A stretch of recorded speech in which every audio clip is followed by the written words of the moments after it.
Hello everyone and welcome back to a new video. In this video, I'm going to show you guys how you can blur your background in Photopea.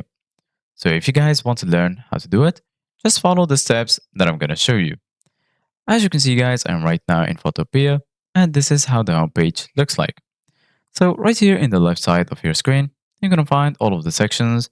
Right here, you're going to find the home section, this device, via drive, Dropbox, OneDrive, and so on. And here in the middle of your screen, you're going to find new projects, open from computer, templates, and also install Photopea. So right now, go ahead and click on new project.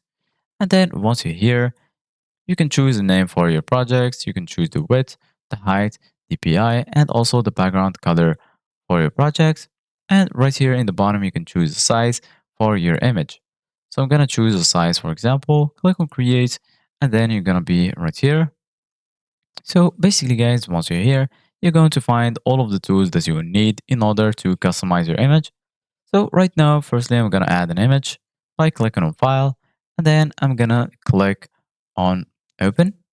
Once you click on open, go ahead and choose an image from your computer. I'm going to choose this image, for example.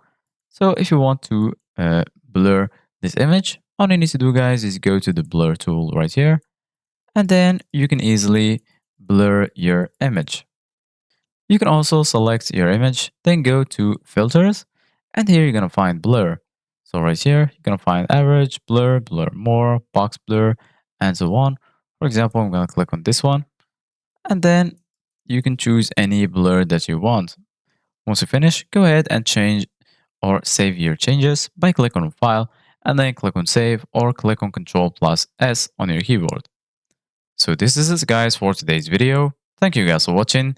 See you guys in the next video.